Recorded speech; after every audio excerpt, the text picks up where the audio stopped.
तो खुदा भी है उसका, मेरे नबी का जो हुआ मेरे नबी का, तो खुदा भी है उसका, जो कहीं से टूट जाए, जो कहीं से टूट जाए, ये वो सिलसिला नहीं है, टूट जाए, ये वो सिलसिला नहीं है, मुस्तफा के जैसा। आप हजरात थोड़ा तवज्जो से सुनिए। रुख मुस्तफा के जैसा बजुज़े तेरे दर पे मुझे नाज़ है कि यारो, बजुज़े तेरे दर पे, बजुज़े तेरे दर पे मुझे नाज़ है कि यारो, मेरा सर कटा है लेकिन, मेरा सर कटा है लेकिन, मेरा सर झुका नहीं है, लेकिन मेरा सर झुका नहीं है, रुख़ मुस्तफा के जैसा वही कदे नजर है, ये बता गए सहाबा, वही कदे नजर है, वही कदे नजर है, ये बता गए सहाबा, जो नबी को देखता है, जो नबी को देखता है, कहीं देखता नहीं है, जो नबी को देखता है, कहीं देखता नहीं है, रुख़ मुस्तफा के जैसा। और वो तीन शेर इसी नाते पाक के समाप्त फरमाने, उसके बाद मैं जी इंशाअल्लाह। और जो शेर समझ में सुभान अल्लाह कहते रहेंगे। रुख़ मुस्तफा के जैसा बाइशारे इमामत, ये नबी का फैसला है कि रफ़ीक़ गार जैसा, कि रफ़ीक़ गार जैसा कोई दूसरा नहीं है, सुभान अल्लाह। कोई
सभी से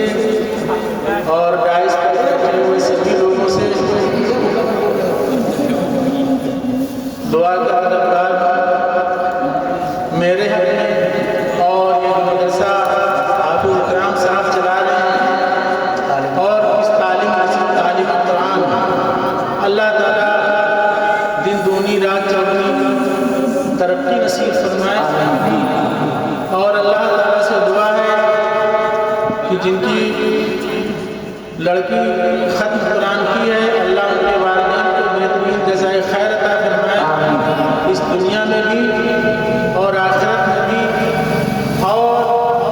इस बच्ची को ख़त्म कुरान कराने में जिन जिन का हक है हाफिज़ इकराम साहब का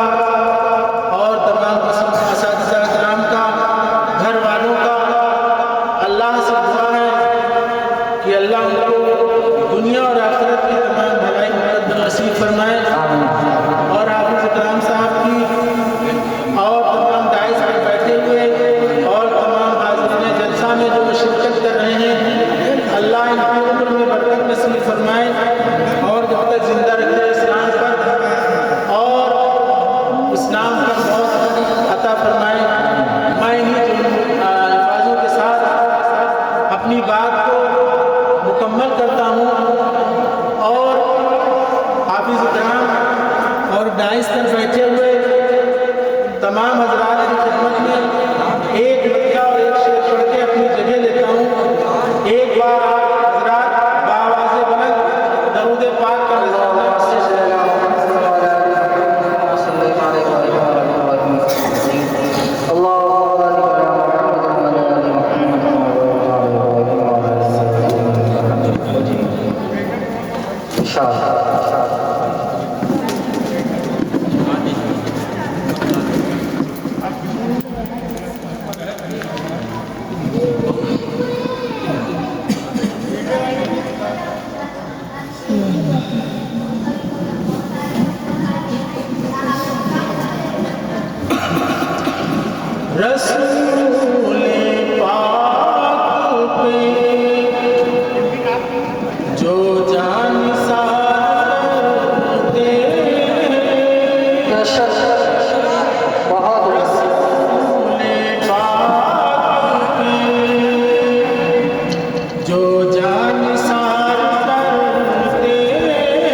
ना